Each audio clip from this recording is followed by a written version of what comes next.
Welcome, everyone, to our annual Database Trends Virtual Roundtable, sponsored by PG Edge and StarTree. We've just released our latest trend report, Database Systems, Modernization for Data-Driven Architectures. You can download it right now today on Dzone.com. Nearly every piece of software in the world needs to store some data somewhere. So it's no surprise that the global database market is now projected to reach $125 billion by 2026. Without a doubt, this is a huge and important market, and I'm excited to introduce some experts to lend us their insights during our chat today. First up, Sunny Wave, Senior Software Engineering Manager at Microsoft. We have Ananda, Principal Software Engineer over at American Water. Hey. Dennis Magda, Director of Developer Relations at Yugabyte.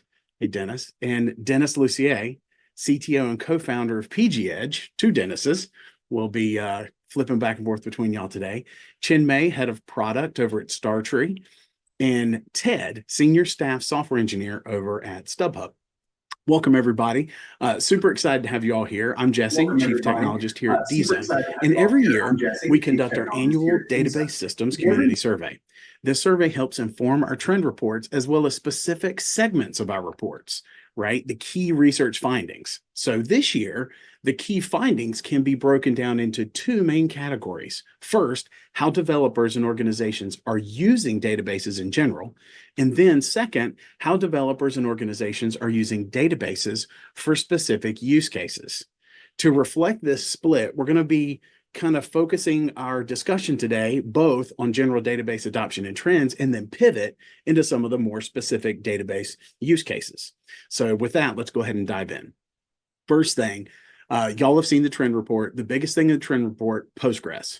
Postgres is number one for all databases in 2024, according to our survey, and probably many others, with 61% of all the respondents saying, you know, they've used it. So why do you think that is? What are the things about Postgres that makes it so popular? And Dennis, Lucia, well, let's start with you. I would have to say that, you know, Postgres, the community for the last 30 years has this philosophy of like, use Postgres if you love your data. And it's very good about transactional. So it does what it does, and it does it really well. The community is relatively conservative. And there's a whole bunch of people, like I've been in the community for 20 years. Others have been in the community for like 35 or some crazy number like that. So relational database is here to stay, and Postgres is here to stay, I will say. All right. Anybody else who has some reason they love? Okay, Dennis Magda, why do you love Postgres? What's great about it? So I work with Postgres daily, and same as Dennis. We both represent the PostgreSQL community. We work for different companies, but our goal is primarily to increase the usage of our beloved database, and that's what we do on a daily basis. I usually define three reasons why Postgres is getting traction this day. The first one, as Dennis said, it's the community. It's a fully open source project. It's being developed by the Postgres global development group. So there is no any single vendor that controls the life of Postgres. If you take a look at other databases, we're going to discuss MySQL today. I don't have anything against of MySQL. I know the guys who developed the database, but still, MySQL is governed by Oracle, whether we like it or not. And we don't have the same situation with Postgres. It's fully open and it's being developed by the community.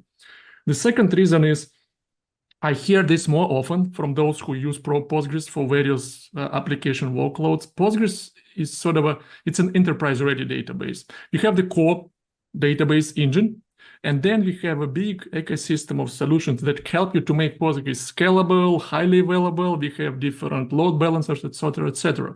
If you want to go like we at Yugabyte, we develop a distributed version of Postgres. Dennis at PG Edge does the same. I think that our companies compete for some of the use cases, but nevertheless, that makes Postgres stronger, right? And it makes it more enterprise ready.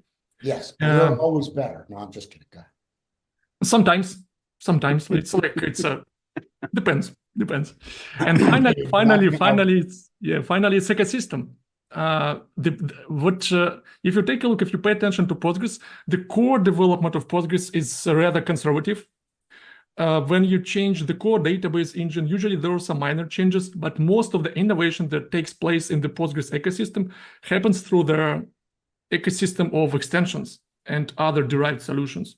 So those three reasons I usually think contribute the most to the popularity of Postgres: open source, community-driven, enterprise readiness, and the rich ecosystem of extensions and derived solutions. Okay. All right. I'm gonna have to keep my eye on you two, competitors and all that stuff. How about you other guys? Anybody have any other We're going to things? be very, I'm going to throw out little barbs, but I'm going to be more subtle than Mr. Magda is.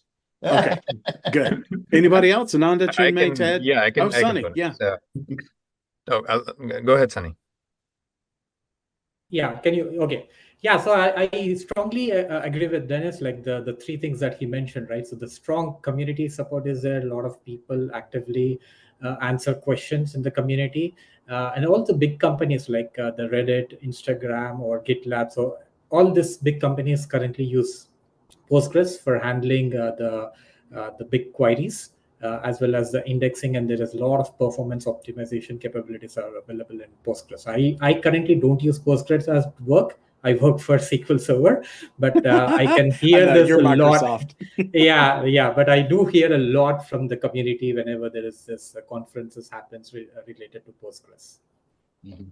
Yeah, it used to be. I mean, it's interesting. And Chinmay, you go after this. It used to be, just a handful of huge databases: Oracle, DB2, SQL Server, maybe a Sybase in there. But Postgres, I remember when Postgres started to really gain traction, and from an old database hat, it's a little shocking. But Chinmay, what were you thinking here? What do you think is so great about Postgres? Sorry, I made the classic mute burp. I will +1 on all of that, but maybe offer a different perspective. So I don't come from the traditional OLTP land, although I did work on a key value store back in the days. But currently I'm part of the Apache Pinot, which is a real-time OLAP community.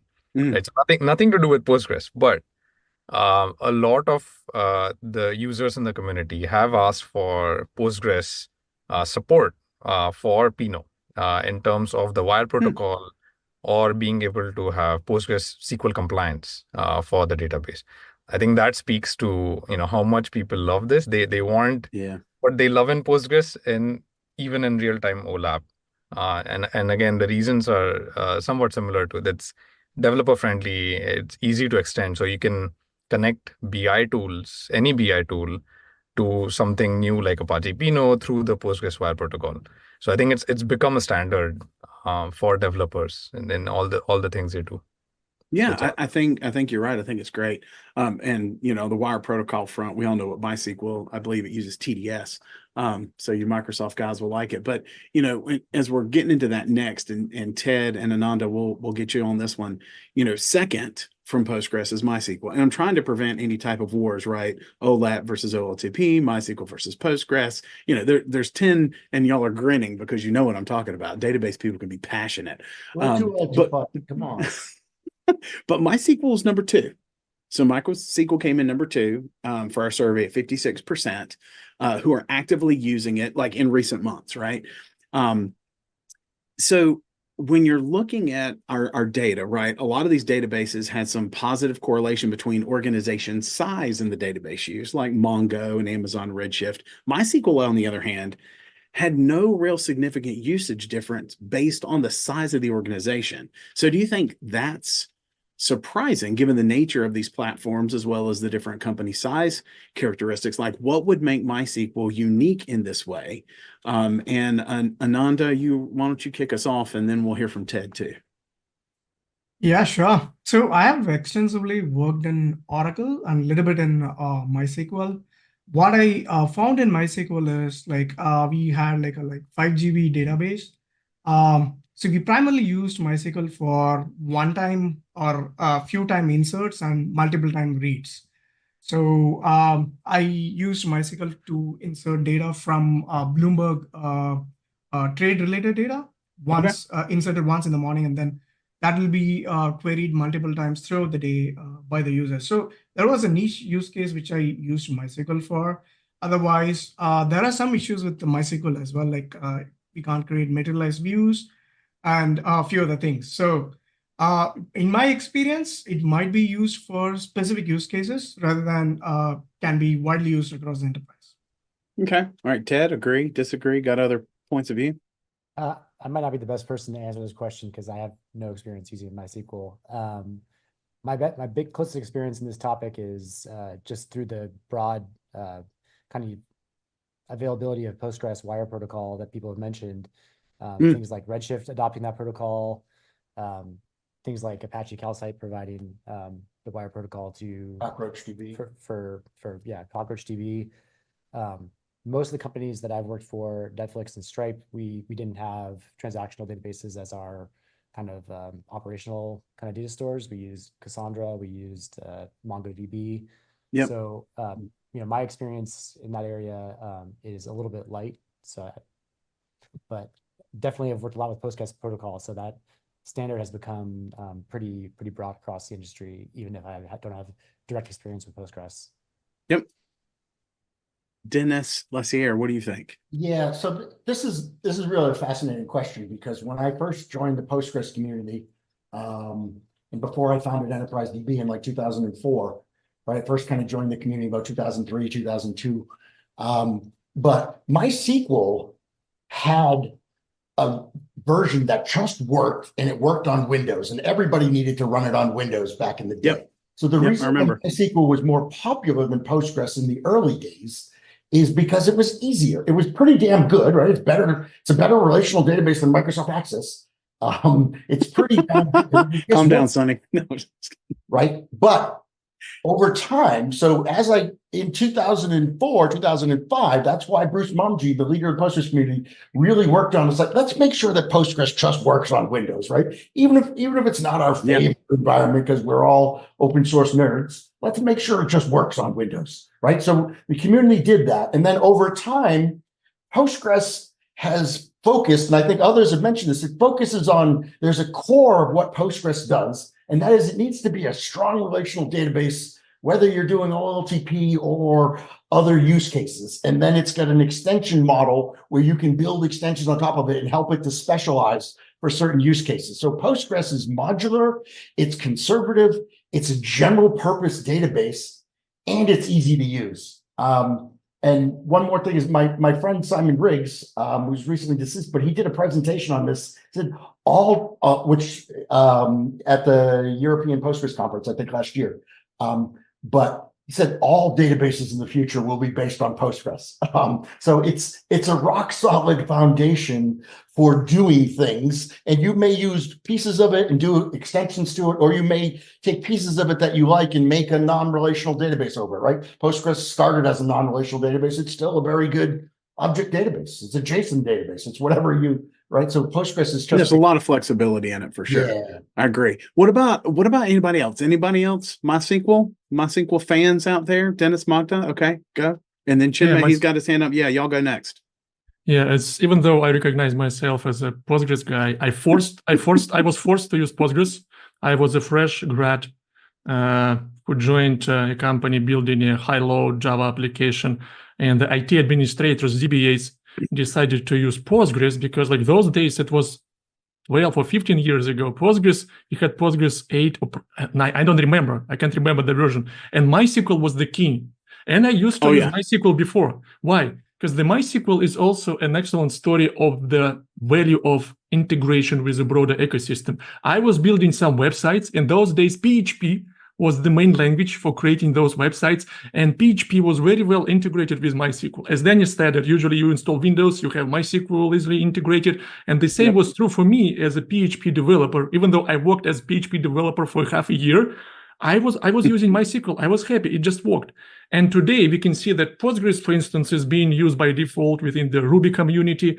But I think that MySQL is still being used by default within the, like, Django, if you build Python applications. So the value of this database adoption is also like what community runs on the database. And developers play a very vital role in the popularity of those databases. If you take a look at, like, you guys did this report, right? But also once you publish that report, almost the same day, Stack Overflow publish their developer survey. Developers also vote for those databases. Developers select those databases, and it's important to integrate MySQL. That was really important to integrate MySQL in some of the most popular frameworks of those days, and that's why MySQL is still very strong. Even though Postgres is getting traction, MySQL is still very well widespread and used by some it's developer 5%, communities. Yeah, it's a 5%, so it's pretty good. Now, Chinmay, can you answer the question without saying the word Postgres?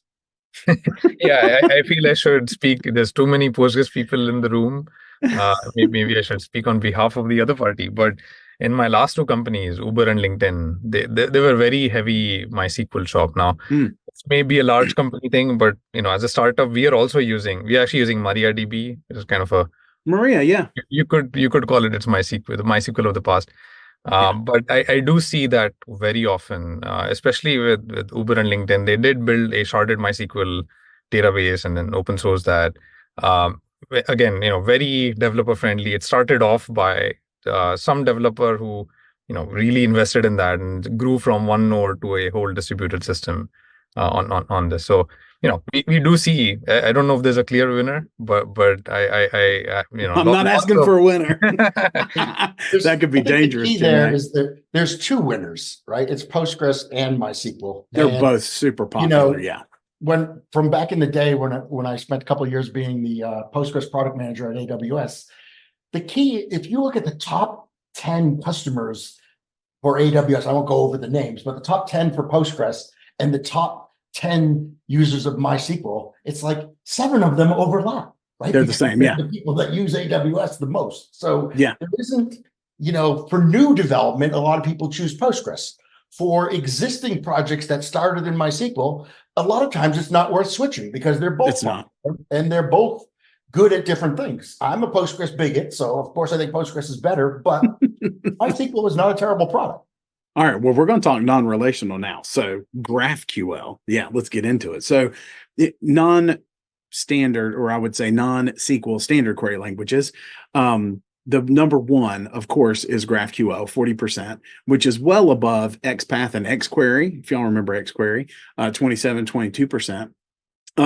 So there was a strong correlation between company size and GraphQL. Like the largest organizations use GraphQL more, right? Larger applications may require interaction with more APIs. And it's fascinating when you look at some of these non-ANSI SQL-ish type languages. You've got Nickel, you've got Sparkle, you've got, y'all are familiar with all of them. But like, how many of you have used GraphQL or are using it right now? Just show of hands real quick. Familiar with it. Okay, we've got some GraphQL users. So given the popularity, but would never call myself a user. Okay. Given the popularity of GraphQL, right, and how it interacts with APIs, how do you think this has reshaped our perspective due to its popularity of non-SQL query languages? I'm not going to say NoSQL. That'll not come out of my mouth. Their capabilities and our own experiences with GraphQL, like what are its greatest benefits and any limitations that you know of? And Sonny, you had your hand up. So what do you think of GraphQL? Yeah, I was like one of the early adopters of GraphQL. Like I didn't use it in the product code, but in the previous project that I worked in Microsoft, I exclusively used GraphQL. And this was around the time 2016. That's when 2015, I think, Facebook kind of open sourced GraphQL. So we were dealing with a lot of performance issues. We had like a huge database and a lot of, the standard, typical, traditional query optimization plans. We have to go through like what exactly is happening, how can we improve the performance, and then we got to know about GraphQL. So that kind of significantly reduced our development time, as well as we don't have to deal with. I was not considered as DBA at that time. I was not at all fully knowledge in the database field. I was completely on the back end. Developing the APIs, and that's when my introduction happened to the GraphQL. And one of the main advantage with the GraphQL is you can query and get data from different tables. Like you don't have to, like in the traditional SQL, you write one query targeting one table, or then you have nested queries to talk to 2 or 3 tables, and then you get the output, right? So with GraphQL, you can avoid that completely. And people coming from non-SQL background, they'll just love it. So that's how I got exposed to GraphQL. Cool. All right, anyone else? Ted, Dennis? I'll say a couple things. I'm not a lover of GraphQL, but there's tremendously powerful things that you can do with it, right? So one of the things that happens is if you write some people will write a SQL query that goes on for 10 pages. And they'll overly nest it, and it's like nobody else but the author can understand. But with Graph, so I'm a big fan of SQL for its generic applicability. And I like, that in a stored procedure, it's like, do one simple query that everybody understands, maybe join a couple tables, do some procedural logic, and then do something with a temporary table or whatever you need to do. But when people try to write something complicated in one query, nobody can understand it afterwards. And GraphQL and it's hard to debug too. If you can understand it and it doesn't do exactly what you want with the optimizer, it's like, good luck debugging that. It'll do something different on every database. So GraphQL is cool, but it confuses me when I try to use it because I'm an old SQL guy. Yeah, I get it. All right, Ted, you were going to say something. Jump in there, man. Yeah, so we leveraged GraphQL quite a bit at Netflix because we had this kind of disparate set of systems in our studios that all were running on different databases, and presenting a unified API for accessing that data was kind of a difficult problem to solve. And that's where GraphQL kind of allowed us to stitch together all those different systems, pull that ETL out, and then stream that into the data warehouse, which is where my kind of area of responsibility began. And that proved to be a pretty powerful abstraction for us, not to understand the specifics of some of the underlying systems and be able to just make a single call that could hit all those different systems, stitch that data together, and pull it out. Very cool. Yeah, I remember a Netflix presentation years ago on the polyglot database kind of idea and how all that stuff worked together. So that's pretty awesome. Anybody else experience with GraphQL, like benefits, limitations? Any advice for people getting started with GraphQL, especially Sonny, Ted? Yeah, I mean, so basically the understanding part, like some of the advice that over the period of time I've used GraphQL, right? So you need to understand about your schema, how to optimize performance, and some of the best practices. Like when I started first, it was like the community was also not like we used to have documentation, but the community help was not there. But things have changed a lot in the last 1 decade. Right, so now you get the good community support is there. So a lot of documents are available. I've read a couple of white papers also how to go through when you set up your new GraphQL endpoints. So I think that way the things are completely changed from the last 10 years. So whoever's starting new, and if they have like large enterprise e-commerce application, I would highly recommend them to explore the possibility of GraphQL before going to the traditional writing SQL queries. Awesome. Very cool. All right, Yeah. Dennis, real quick, and then we're going to get on to security. Real quick. This is a question for Santosh. Do people use GraphQL? I know that GraphQL has become quite popular. It's very powerful stuff you can do with it. It's popular.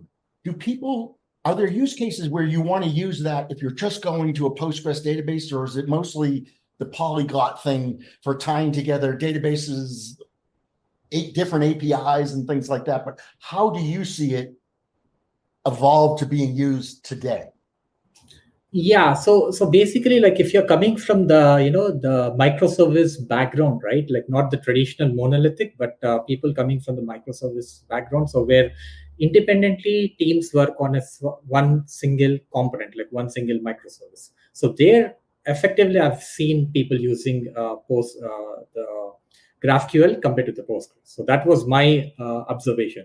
Like in Microsoft, I didn't get a chance to use it at all. We are like completely Microsoft tool shop here, so we are not allowed to use the open source without getting some legal permissions. So that's why like my experience was mainly on the open source. Like I used to participate in a lot of this open source GitHub repositories. There I've seen people using GraphQL. Yeah, and I've seen it used for both, Dennis. We have a small app that we're using it against just one database. It's more about how you want to access the data if you don't want to use a traditional, wire protocol and all that stuff. But we're going to jump real quick, and I want to talk a little bit about data residency. So cloud, non-cloud, and security and all that stuff. So what's interesting, if you look at our report, about 76% of respondents said that they're either using hybrid or fully cloud-based approaches to storing their data. And another 73%, again, a majority, said that they had to personally consider data residency in software they contribute to at least somewhat regularly, right? Sometimes, often, or all the time. So we're going to be exploring in future research the primary reasons developers have to consider residency in greater detail, right? So when you think about cloud versus non-cloud, right? And I've met people that our database will never live in the cloud. We're always going to have it on premise. And I've met people, y'all are nuts. I trust AWS or whatever cloud-based solution you want to choose. But like, where do you have your data? So quick show of hands, who has data in the cloud? All right, everybody has data in the cloud. So tell me a little bit about how you thought through that, right? And how do you personally consider whether you're going to move that data to the cloud or not? And Ananda, let's start with you. Sure. I believe there's a strong correlation between the domain which we are in, as well as the selection of the cloud. I've worked across domains like banking, trading, real estate, and utilities. Banking and trading, I've found that like they are very reluctant to go into cloud or even Yep, I hybrid can see cloud. that. They're taking a very slow approach even in moving to a hybrid cloud. But then when I worked in a real estate domain, we used Snowflake. Data was there. Oh, yeah. So that was pretty cool. And in my current company, we are moving from on-prem to cloud. We are using AWS, and almost 90% of the stuff has moved to cloud. So I believe it also depends upon the domain which we are in. Okay, Chinmay, yeah. Yeah, I think there's two dimensions here, right? One, which is cloud versus non-cloud. And even if you are in the cloud, SaaS versus what we call as BYOC. So I'll give an example from the StarTree perspective. So we have customers or users in all three types. So the non-cloud users, they directly use our binaries because they're extremely security sensitive, or cloud non-believers, if you may. So and these are typically the sorry to say, but the very companies that have been around for a while. Don't call me old. Don't you call me old, Chinmay. So I get it. Changing policies is difficult in these organizations. So there are, for those, they directly use the binaries and do a self-managed one. But there are lots of companies who are in the cloud, but they don't want to send the data outside of their security, the governance boundary. So in StarTree, we actually invested in both these things. So we obviously started with a SaaS solution where customers are sending us their data and queries. But very early on, we invested in BYOC, or Bring Your Own Cloud solution, where we can deploy our software in the customer's account and then still provide a fully managed experience. With that, a lot of we work with a lot of users, like Stripe is one user who's using this kind of a model. And BYOC seems to be a middle ground for the security conscious, but companies that are still are running in the cloud. Yeah, you're still going to have to sell it. I mean, just because I'm paranoid doesn't mean they're not out to get me. All right, people, just let's level set with that. The other thing is, you bring up a good point, right?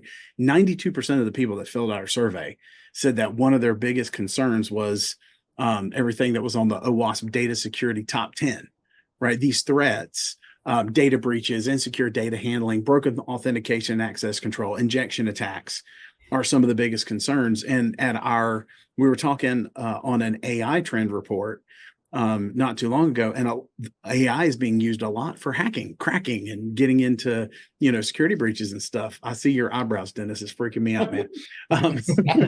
But it's a great point, right? Like, based on these findings, it seems there are actual credible threats. And that's one of the reasons people are trying to decide, am I going to keep my data in my big old Oracle database, in my very nice IT closet and all that kind of stuff? Where are they going to move it? So when you're thinking about this and you're thinking about how you feel, like, what are some strategies that you have put in your organization as you're considering your data residency to make sure that your organization's future-proof and secure? And Dennis, why don't you jump in there? Yeah, so I think it comes down to the world. It's what your definition of hybrid is, because everybody defines it a little different. But there are like those old industries. It's like, well, there's old people that don't really want to change, right? And there is some truth to that. But they're highly regulated industries that the regulations on them, they tell them, some of those regulations tell them they must use the cloud, and other regulations tell them they can't use the cloud, right? So it's like, it's not surprising that they sometimes use the cloud in some situations. Some banks almost exclusively use the cloud. Other banks insist that regulations prevent them from using the cloud. So both are true, right? So these paranoia things. And I am, so as I said, so hybrid is the way to go. And this, we call something slightly different, but bring your own cloud, bring your own account, right? This gives customers that sort of that in the middle thing to do with software products. And then the last thing I wanted to say is, maybe later we can talk about some of Jesse's paranoia problems and things that he wants to. We're not going to talk about my paranoia We'll do problems. that at the end of this call, because I think that'll be fun. We might. Well, the next thing is going to be AI, large language models, all that stuff. I want to get into that before we leave. So, a couple of topics as we're starting to wrap up here. It's a huge thing, right? If you look at the future of database systems, right? Y'all have been around for a long time, working with databases for a long time, of all different shapes, sizes, SQL, not only SQL, right? All these different things, but a lot of things have changed, right? Streaming media, large language models, vector databases, these graph database, robust APIs, everything's out there. So, as we start to wrap up, I want to ask a question. How do you see databases and the solutions around them evolving over the next couple of years as we plan for all of these other technologies that haven't yet hit us, right? I'm thinking about the whole NoSQL movement, where we tried to get people to not use SQL, but it turned into something else where we still use SQL, but we added something in, right? So these are huge fundamental shifts. And what do you see as the advantages, obstacles, things that are getting our way for AI, these models and database systems in general? And okay, Dennis Magda, why don't you start us off, man? Yeah, you have to put AI aside. I think that because we can speak about AI for the next good 1 hour. I want to make a connection to the previous question related to the data residency.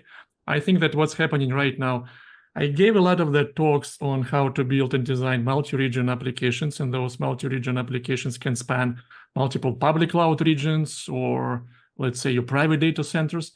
And after every presentation, I have someone stepping by and asking, all right, we need to deal with these data residency requirements. And that's why they want to design that multi-region approach. But the data residency, how is it related? The databases need to figure out how to store data automatically in specific cloud locations or specific private data centers. And they do this for the first reason that we already discussed. You need to comply with data regulatory requirements. Think about Europe that has GDPR, right? If you want to do some serious business in Europe, you have to make sure that your SaaS product or your service keeps the data of the European citizens there. But apart from that obvious reason, you do this data residency if you want to achieve low latency across different locations. Because let's say that you created some SaaS product and your primary user base right now is in the United States. And your primary database instance is in the United States. And if you have your customers in Australia, then the latency for them will be extremely high, because the traffic for those customers have to travel across the oceans, across the land, until it gets to the United States. That's why the databases also, I think that's one of the things that many databases need to solve. Like, you want to support these data residency requirements, and how to make sure that is automated within your database engine. Because you want to run your database in a scalable configuration. And if you do that, then make sure that the data sits in specific locations, because sometimes you need to comply with regulations. Sometimes you want to provide low latency for your global user base. So this is my take on the... It's something big. Yeah. Yeah, I get it. All right. So, we're switching to AI. and My- large my language answer will models. have to do with AI. I guarantee it. All Well, right. I can't guarantee it. You got to guarantee it. And so the other thing I want to do as we're wrapping up, edge computing is a huge issue too, right? So that's another one of those things that you got to think about. So we've got all of this stuff that's coming our way. How are we going to respond to it? And Dennis, go ahead and get in there, and then Yeah, Ananda, you can go next. So edge computing and multi-region stuff are related in the relational space. They are. And so, and I'm going to blend in AI with my answer without going on for more than 1 minute. So for multi-region, as Dennis Magus said, it's like, you know, you do it for reasons of low latency, you do it for reasons of high availability, you do it for reasons of data residency, you do it for cloud versus hybrid, you do it for different reasons. And the great thing about that architecture, people typically, you know, there's about 4 reasons there. People typically care deeply about 1 or 2, and the other 2 come along for the ride because of the architecture. On the AI stuff and how that affects relational databases, it's like people are doing this cool stuff like with the small language models and other different things, whatever they call it in AI, right? But they're doing cool stuff where it's like you can use these concepts in AI to answer, you know, against your proprietary data in a secure way. And the way you can integrate that with Postgres, with various open source and tools from Microsoft, tools from Google, tools from AWS, et cetera, there's just really cool stuff you can do with AI. As well as you could scan your logs and try to figure out how to tune your database auto-magically. But anyhow. That's cool. All right, Ananda, what do you think? So yeah, AI is disrupting every industry and all the tasks how we are doing currently. So a database development and database maintenance will also get disrupted by AI in the next few years. How we generate queries and how we generate schema, how we are coming up with a data architecture, and with the help of RAG and the contextual grounding, one will be able to compare between the current architecture and how it should be for a particular requirement. Right? And vector databases is also really helpful in coming up with the embeddings, especially multimodal embeddings, be it a video, be it audio, be it a diagrams, everything can be embedded, and a user can query against it and get the desired result. That's awesome. All right, everybody. Chinmay, yeah, go ahead. Yeah, so maybe and then Sunny, by the way. I'll respond to the AI question if we have time, maybe also edge computing. But on AI is definitely fascinating. Right? There's aspects of evolving the user interface with AI, right? So instead of writing queries, people now want to interact with the database, which is cool. That's something we are trying as well. The other thing we were trying is tuning. Why is my query slow? That sort of a thing is actually phenomenal. We've had some amazing success early on already in our we have a query console. You run your query, it'll tell you it is slow because you're missing an index or you need a derived column, something like that. And the other thing I wanted to say is for vector databases, I feel there will be a point where like Postgres or even Pinot for that matter, I think though the standard databases will probably win. You will not see these specialized databases that the hundreds of them that are coming up. Most of them can actually, you don't need most of them. Like Postgres PG vector is good enough. I feel that's going to be I strongly believe there'll be standardization on a handful of vector DBs in the future and not specialized ones. Right. Awesome. Those specialized extensions that fit inside of Postgres, you know, sometimes one of them will win, sometimes 3 of them will win. But this is part of the beauty of Postgres is that extension model where you can do stuff that operates in the core of Postgres as an extension to do things like PG vector and XML specialization, object databases, et cetera. There's a lot of specialization that goes in there, yet you're still using the core Postgres that we're all, I think, bigots for here. Most of us. Yeah. Sunny, what do you think? Yeah. Future of databases, man. Lay it on us. And then Ted, we'll end up with you. Yeah. So the future is really looking bright for databases in terms of like the adoption, as well as, the adding new capabilities of AI ML into each and every database. Like when ChatGPT came out, right? So ChatGPT was actually powered by Cosmos DB. So Cosmos DB was using as main database. And then they introduced something called Cosmos DB for MongoDB vCore, where they introduced the vector embedding. So now you can just store the vector embeddings within the same table in a different column. So that kind of explored more options now. Like people are doing all sorts of RAG applications. They are making use of it. So recently we conducted a Microsoft Cosmos DB hackathon. So I was participating as judge there. Oh my God. So we got like close to some 10,000 folks participated and 200 plus submissions. And the kind of these hackathons, right? So everybody came up with the different ideas using a lot of built-in features. So Azure, the Microsoft, when they added the support, like they had the close collaboration with OpenAI and they introduced the Microsoft Azure OpenAI. So that kind of unleashed a lot of potential with AI. So whoever now wants to get hands-on with AI, everything is right and built there for you if you go with the Microsoft technology. Like I'm not talking only specific to Microsoft technologies. Even AWS, Google, everybody's coming out with No, we're gonna have to cut you off. stuff. Now you're selling. But yeah, no, not at all. But overall, I see there is a huge potential. A lot of databases, they are introducing new AI ML capabilities, and I think in the next couple of years it will completely change the scenario. Awesome. Ted wraps up, man.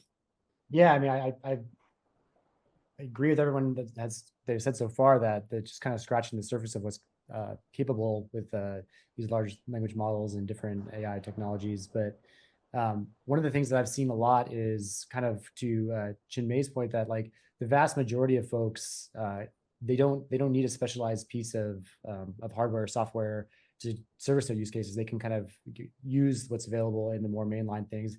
And actually introducing a specialized database might not be the right move, because then you're introducing an entirely different interface, different design paradigm, and it just creates like a much more complicated architecture. Whereas, and you do get to a company that has a need for that specific use case, like a Stripe, who's had tremendous results with Startree in terms of providing like low latency access to really large data.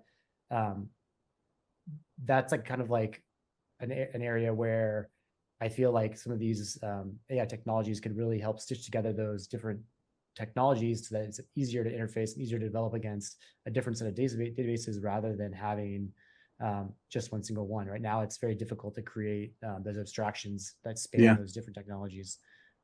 That's where I've seen it most in my world, where the companies I've been at, we've had to like introduce many different technologies, and it's difficult for developers to really reason about which one to use. That can kind of be abstracted away a little bit when you have some higher level tooling for developing against those systems. That's awesome. Well, listen, y'all, thank you so much for being here and such a great conversation. We are out of time. A big thank you to all of you tuning in for today for our chat. We hope you were able to glean a lot of insights into the world of modern databases. And hopefully you also took a few things away that can improve your own deployments. A special thanks to PG Edge and Startree for supporting this engaging discussion. Your support has been pivotal in making this event happen today. If you enjoyed our discussion and you want to see more like it, head on over to dzone.com/events to see all of our on-demand content. Stay with us for just a minute and you can tell us how we did and give us some feedback on how we can improve. We'd love to hear from you. Until next time, keep innovating.